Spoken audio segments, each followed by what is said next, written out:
اعوذ باللہ من الشیطان الرجیم بسم اللہ الرحمن الرحیم وَإِذْ تَأَذَّنَ رَبُّكَ لَيَبْعَثَنَّ عَلَيْهِمْ، اور جب اعلان کیا تیرے رب نے البتہ ضرور بھیجے گا اوپر ان کے الی یوم القیامہ، قیامت کے دن تک، من یسومہم سوء العذاب، جو چکھائیں ان کو برا عذاب، ان ربک لسریع العقاب، بے شک تیرا رب البتہ جلد عذاب دینے والا ہے، وَإِنَّهُ لَغَفُورٌ رَحِيمٌ، اور بے شک وہ البتہ بخشنے والا مہربان ہے، وَقَطَّعْنَاهُمْ فِي الْأَرْضِ أُمَمًا، ہم نے جدا جدا کیا ان کو زمین میں کئی جماعتوں میں، کئی گروہوں میں، منہم الصالحون، بعض ان میں نیک ہیں، ومنہم دون ذالک، اور بعض ان میں اس کے علاوہ ہیں، وَبَلَوْنَاهُمْ بِالْحَسَنَاتِ وَالسَّيِّئَاتِ، اور ہم نے آزمایا ان کو ساتھ بھلائیوں کے اور برائیوں کے، لعلہم یرجعون، تاکہ وہ لوٹیں، لوٹ آئیں۔ فخلف من بعدہم خلف، پس جانشین ہوئے ان کے بعد نااہل وارث الکتاب، وارث بنے کتاب کے، یأخذون عرض ھذا الادنی، لینے لگے اس دنیا کا ادنا سامان، ویقولون سیغفر لنا، اور کہنے لگے البتہ ہمیں بخش دیا جائے گا، وَإِن یأتہم عرض مثلہ، اور اگر آئے ان کے پاس سامان اس جیسا، یأخذوہ، لے لیں اس کو، الم یؤخذ علیہم میثاق الکتاب، کیا نہیں لیا گیا اوپر ان کے پختہ کتاب میں وعدہ، اللہ یقولوا علی اللہ الا الحق، کہ نہ کہیں اوپر اللہ تعالیٰ کے مگر سچ، وَدَرَسُوا مَا فِيهِ، اور پڑھا انہوں نے جو اس میں ہے، وَالدَّارُ الْآخِرَةُ، اور گھر آخرت کا، خَيْرٌ لِلَّذِينَ يَتَّقُونَ، بہتر ہے واسطے ان لوگوں کے جو ڈرتے ہیں، افلا تعقلون، کیا پس نہیں تم سمجھتے، والذین یمسکون بالکتاب، وہ لوگ جو مضبوطی سے پکڑتے ہیں کتاب کو،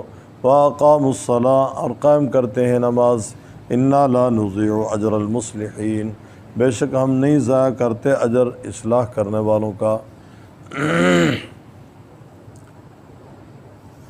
گزشتہ اسباق میں بھی بنی اسرائیل کا تذکرہ آپ نے سنا، آج کی زیر سبق آیات میں بھی بنی اسرائیل ہی کا تذکرہ ہے۔ میدان تی میں ہونے والے انعامات کا ذکر آپ نے پڑھا، اور اس کے بعد حضرت داؤد علیہ السلام کے زمانہ کے بنی اسرائیل کی حد سے تجاوز، ہفتے کا دن ان کا تہوار کا دن تھا، ان کو حکم تھا کہ ہفتے کے دن وہ اللہ تعالیٰ کی عبادت کریں، انہوں نے ہفتے کے دن شکار کھیلنا شروع کر دیا، نتیجہ یہ نکلا کہ اللہ رب العزت نے ان کی شکلیں بدل دیں۔ بنی اسرائیل کا دور ایک آدھ صدی پہ محیط نہیں بلکہ کئی صدیوں پہ محیط ہے۔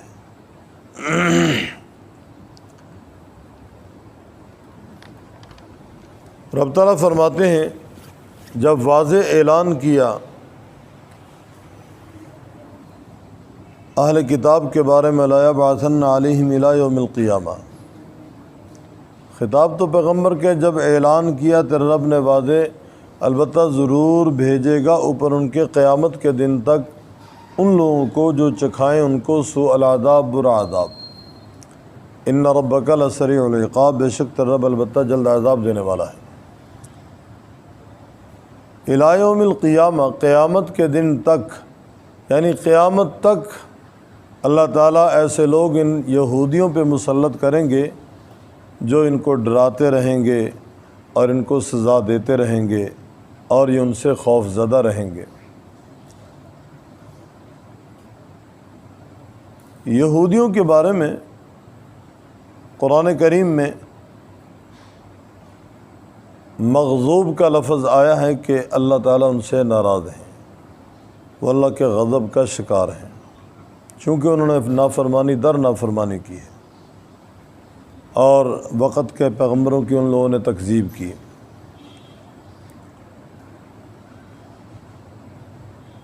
اللہ تعالیٰ نے ان پہ قیامت تک ایسے لوگ مسلط کرنے ہیں جو ان کو سزا دیتے رہیں، خصوصاً پھر قیامت سے پہلے۔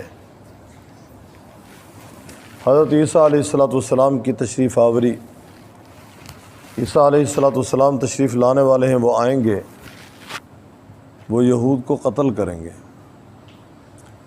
اور ان نصارہ کو قتل کریں گے جو حضرت عیسیٰ علیہ السلام کی اتباع سے نکل چکے ہیں اور جنہوں نے امام الانبیاء صلی اللہ علیہ وسلم کو آخری نبی تسلیم نہیں کیا۔ وہ عیسائی جو حضرت عیسیٰ علیہ السلام کے زمانہ میں ان کی اتباع میں تھے، وہ نجات پائیں گے۔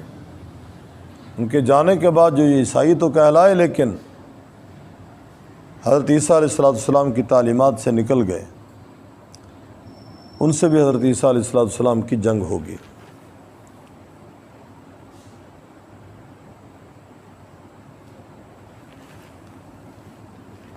مسلمان حضرت عیسیٰ علیہ السلام کے معاون ہوں گے، حضرت مہدی ان کے معاون ہوں گے، کوئی درخت کوئی دیوار ان کو پناہ نہیں دے گی۔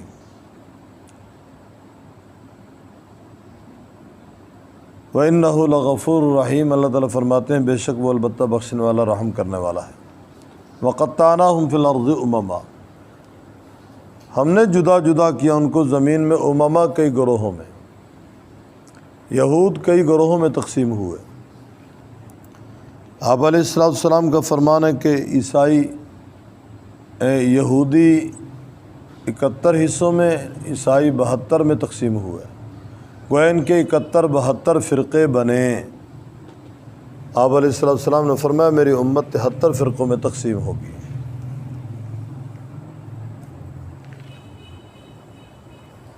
فرمایا نجات پانے والا ایک فرقہ ہوگا،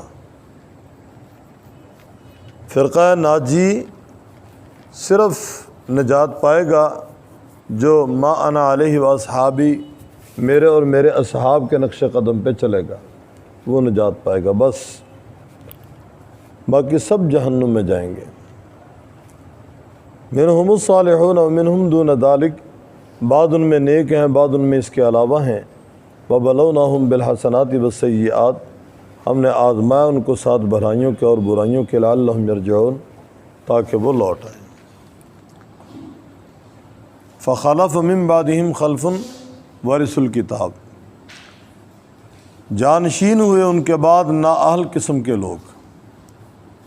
اگر لام کے زبر سے خالفن ہو تو معنی ہوتا ہے لائق جانشین، جانشین ان کے بعد لائق جانشین، پھر معنی یہ ہوگا چونکہ خلف لام کا سکون ہے تو معنی ہے جانشین ان کے بعد نااہل لوگ، ورث الکتاب جو کتاب کے وارث بنے، اور یأخذون عرض ھذا الادنیٰ، دنیا کا حقیر ترین مال بٹورنے لگے، حق کو چھپا کر، غلط فتوے دے کر، غلط مسئلے بتلا کر دنیا کے مال کو سمیٹنے لگے۔ وَيَقُولُونَ سَيُغْفَرُ لَنَا، اور کہتے کہ البتہ ہمیں معاف کر دیا جائے گا، بتاکید ہمیں معاف کر دیا جائے گا، ان قریب ہمیں معاف کر دیا جائے گا۔ وَإِن يَأْتِهِمْ عَرَضٌ مِثْلُهُ، اللہ تعالیٰ فرماتا ہے اگر ان کے پاس سامان آتا اس جیسا اور یأخذوہ سے لے لیتے۔ أَلَمْ يُؤْخَذْ عَلَيْهِمْ مِیثَاقُ الْکِتَاب، کیا نہیں لیا گیا ان سے پختہ وعدہ کتاب میں کہ نہ کہیں اللہ تعالیٰ کے بارے میں الا الحق مگر سچ، اور پڑھا انہوں نے ما فیہ جو اس کتاب میں ہے، والدار الآخرہ، اور گھر آخرت کا بہتر ہے، بات سن کے یتقون جو ڈرتے ہیں، افلا تعقلون کیا پس نہیں تم سمجھتے۔ گویا اہل کتاب نے کتمان حق کیا، حق کو چھپایا اور دنیا خریدنی شروع کر دی، دنیا بٹورنی شروع کر دی، مسائل چھپا کر، مسائل گول مول کر کے، غلط فتوے دے کر دنیا کا مال لینا شروع کر دیا۔ رب تعالیٰ فرماتے ہیں جب کہ ان سے پختہ وعدہ لیا گیا تھا کہ اللہ تعالیٰ کے بارے میں حق کے سوا کچھ نہ کہیں۔ وَدَرَسُوا مَا فِيهِ، انہوں نے پڑھا ہے جو اس میں ہے، اور گھر آخرت کا بہتر ہے ان لوگوں کے لیے یتقون جو ڈرتے ہیں، افلا تعقلون کیا نہیں تم سمجھتے۔ والذین یمسکون بالکتاب، وہ لوگ جو مضبوطی سے پکڑتے ہیں کتاب کو اور قائم کرتے ہیں نماز۔ گویا کتاب کو مضبوطی سے پکڑنے کی علامت کیا ہے؟ اقامت الصلاۃ، کہ وہ نماز کا اہتمام کرتے ہیں، نماز قائم کرتے ہیں۔ جن کے پاس کتاب ہے اور کتاب کو انہوں نے مضبوطی سے تھام رکھا ہے ان کے پاس نماز ہے۔ گویا جو نمازی ہیں ان کے پاس تمسک بالکتاب ہے، اور جو نمازی نہیں ہیں ان کے پاس تمسک بالکتاب بھی نہیں ہے۔ گویا یہ علامت ہے تمسک بالکتاب کی کہ کتاب کو انہوں نے مضبوطی سے تھاما ہے۔ جو نماز پڑھتے ہیں، انا لا نضيع اجر المصلحین، فرمایا ہم مصلحین اصلاح کرنے والوں کا اجر ضائع نہیں کرتے۔ اب دیکھیں نماز کو علامت بتلا دیا تمسک بالکتاب کہ کتاب کو مضبوطی سے وہ پکڑتے ہیں جو نماز کا اہتمام کرتے ہیں۔ اور جو لوگ نماز کا اہتمام نہیں کرتے ان کے پاس کتاب نہیں ہے، کتاب پہ ایمان نہیں ہے۔ یہ وجہ ہے کہ صحابہ کرام رضوان اللہ علیہم اجمعین کے 110 سالہ دور میں کوئی ایسا مقدمہ عدالت میں پیش نہیں ہوا کہ کسی نے نماز چھوڑی ہو اور اس پہ حکم لگا ہو۔ 110 سال اصحاب رسول کے دور کے ہیں، کوئی ایسا مقدمہ پیش نہیں ہوا کہ فلاں نے نماز نہیں پڑھی۔ بہت نمازوں کا نہیں، کسی ایک نماز کا مقدمہ بھی پیش نہیں ہوا کہ فلاں نے نماز نہیں پڑھی۔ اگر ہوتا وہاں کوئی نہ کوئی نظیر، کوئی نہ کوئی مثال تو موجود ہوتی نا کہ فلاں نے نماز نہیں پڑھی، اس کا مقدمہ عدالت میں پیش ہوا ہے، لہذا اس کی یہ سزا ہے۔ اور یہ پہلے سن چکے ہیں۔ ائمہ اربع، امام ابو حنیفہ، امام مالک، امام شافعی، امام احمد بن حنبل رحمہم اللہ، چاروں امام سزا کے قائل ہیں کہ بے نمازی کو سزا ملنی چاہیے۔ 3 امام تو کہتے ہیں قتل کر دو بے نمازی کو۔ امام احمد بن حنبل رحمۃ اللہ علیہ فرماتے ہیں بے نمازی چونکہ مرتد ہو چکا ہے، اسلام چھوڑ چکا ہے، اس لیے اسے قتل کر دو۔ امام مالک، امام شافعی رحمہ اللہ فرماتے ہیں کافر تو نہیں ہوا لیکن جرم اس کا اتنا بڑا ہے کہ اسے قتل کر دو تاکہ اس کی نحوست سے دوسرے لوگ خراب نہ ہوں، اس کی نحوست دوسروں تک نہ پہنچے، ان کے برے جراثیم دوسروں کو خراب نہ کریں۔ امام ابو حنیفہ رحمۃ اللہ علیہ فرماتے ہیں قید میں ڈال دو، توبہ کر لے تو جیل سے نکال دو، نہیں تو وہیں اس کی موت آئے، وہیں مردار ہو۔ اتنا کڑا حکم ہے بے نمازی کے لیے۔ اور ایمانداری سے بتائیں ہمارے حکمران اگر آج اسلامی قوانین کا اعلان کر دیں کہ ان کو نافذ کرنا، اسلامی قوانین نافذ ہوں گے، کیا ان میں سے کوئی بچے گا قتل سے؟ یا ہم میں سے کوئی بچے گا قتل سے؟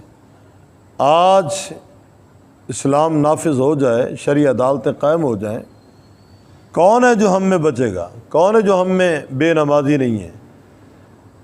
کیا بڑے، کیا چھوٹے، کیا مرد، کیا عورتیں، الا ماشاء اللہ جہاں کہیں کچھ خدا خوفی کا ماحول ہے وہاں کسی گھر کے اندر شاید مصلی بچتا ہوگا، ورنہ تو اجتماعی طور پہ بے نمازی ہیں۔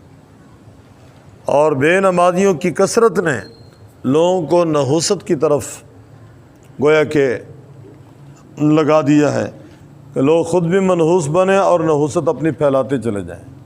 اسی نحوست کا نتیجہ ہے کہ آج خون سفید ہو گئے، صلہ رحمی کی جگہ گویا کہ قطع رحمی آ گئی، اور محبتیں نفرتوں میں بدل گئیں، اور اخلاق حسنہ اخلاق سیئہ سے بدل گئے، بھائی چارہ خونی چارے میں بدل گیا۔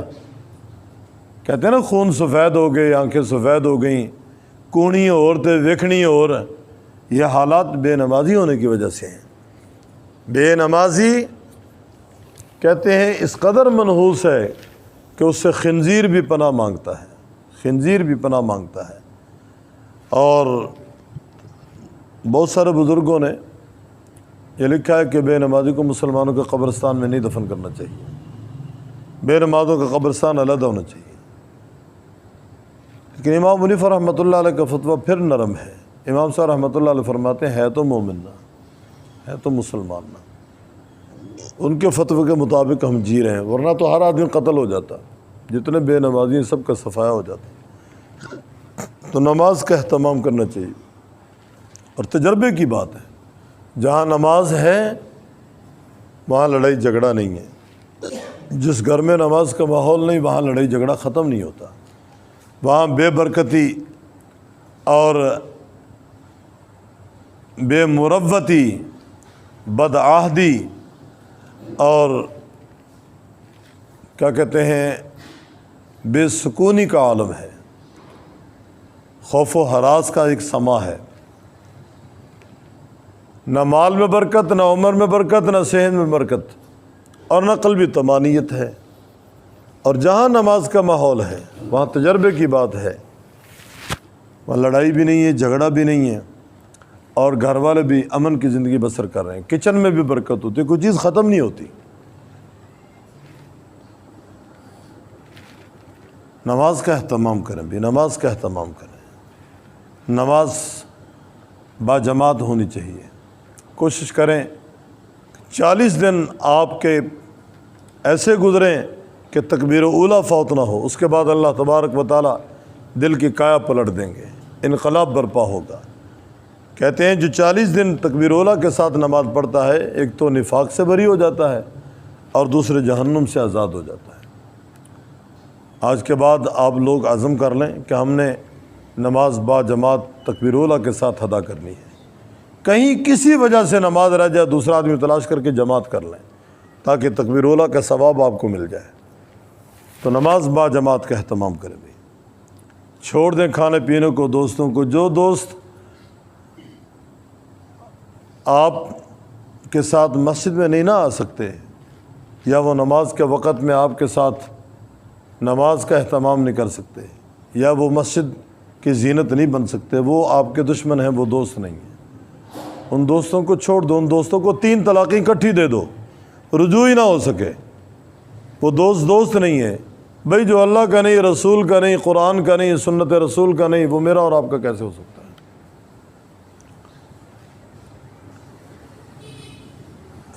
غیر مسلم سے موالات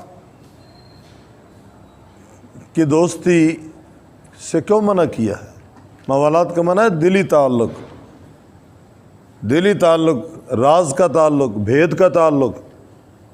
صرف مسلمان سے موالات رکھنے کی اجازت ہے، سلسلہ موالات قائم کرنے کی اجازت ہے، اور غیر مسلموں سے، بے نمازیوں سے سلسلہ مواقعات اور مواسات، بس موالات نہیں ہے۔ غیر رازدان نہیں ان کو بنا سکتے، بس دور سے ٹھیک ہے ٹھیک ہے، تو اتھے رہا میں تھی ٹھیک ہوں، بس ٹھیک ہے بھئی، آپ خیریت سے ہیں جی ٹھیک ہے، کسی کے شر سے بچنے کے لیے جی ٹھیک ہے جی میں ٹھیک ہوں، بس ٹھیک ہے، دور سے سلام بس کافی ہے۔ اپنی بیٹھک میں بٹھا کر چائے کی پیالی اسے پلائیں جو نمازی ہے، جو خدا خوفی رکھتا ہے، وہ آپ کو، آپ کے گھر والوں کو نقصان نہیں پہنچائے گا۔ ورنہ بے نمازی آپ کی بیٹھک میں بیٹھ کر آپ کے گھر میں پلان کرے گا آپ کے خلاف، آپ کے گھر والوں کے خلاف، آپ کو مالی نقصان بھی پہنچائے گا، جانی نقصان بھی پہنچائے گا۔ میری باتیں سمجھ آ رہی ہیں یا نہیں آ رہی؟ مشاہدات بھی ہیں، ایسے واقعات بھی ہیں۔ بے نمازی سے تعلق، بے نمازی کے دسترخوان پہ بیٹھ کر کھانا کھانا، اس کھانے سے بہتر ہے نہ کھائے آدمی۔ یار بھوکا رہ جائے، نہ کھائے، سوکھی روٹی کھا لے، ٹکڑے کھا لے، 2 دن کی باسی کھا لے، یار نہ کھائے، لسی کے ساتھ کھا لے، دودھ کے ساتھ کھا لے، پانی کے ساتھ کھا لے، گرے پڑے لقمے اٹھا کر کھا لے، پیٹ ہی پال لینا، نہ کھائے وہاں اتنے لمبے چوڑے تکے کباب۔ جو بے نمازی ہے، بے نمازی کے گھر کا کھانا بھی نہیں کھانا چاہیے، احتیاط کی جائے۔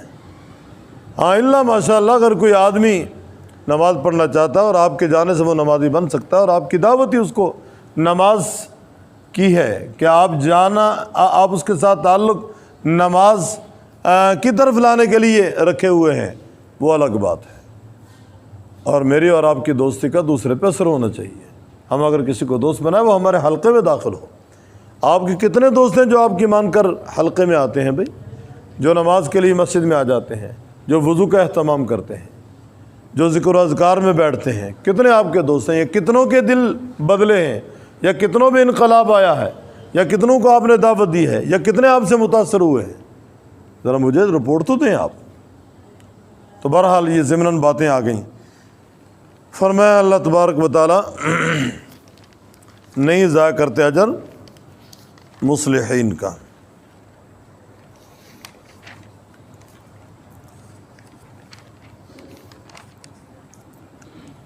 وَإِذْ تَأَذَّنَ رَبُّكَ جب اعلان کیا تیرے رب نے لا يَبْعَثَنَّ عَلَيْهِمْ البتہ ضرور بھیجے گا اوپر ان کے الی یوم القیامہ قیامت کے دن تک من یسومہم جو ان کو چکھائیں سوء العذاب برا عذاب ان ربک لسریع العقاب بے شک تیرا رب البتہ جلد عذاب دینے والا ہے وَإِنَّهُ لَغَفُورٌ رَحِيمٌ اور بے شک وہ البتہ بخشنے والا رحم کرنے والا ہے وَقَطَّعْنَاهُمْ فِي الْأَرْضِ أُمَمًا ہم نے جدا جدا کیا ان کو زمین میں امما کئی گروہوں کے اندر منہم الصالحون بعض ان میں نیک ہیں ومنہم دون ذالک بعض ان میں اس کے علاوہ ہیں وبلوناہم بالحسنات ہم نے آزمایا ان کو 7 بھلائیوں کے پس سیئات اور 7 برائیوں کے لعلہم یرجعون تاکہ وہ لوٹ آئیں فخلف من بعدہم خلف پس جانشین ہوئے ان کے بعد نااہل ورث الکتاب وارث بنے کتاب کے یاخذون عرض هذا الادنی لینے لگے اس دنیا کا سادہ سامان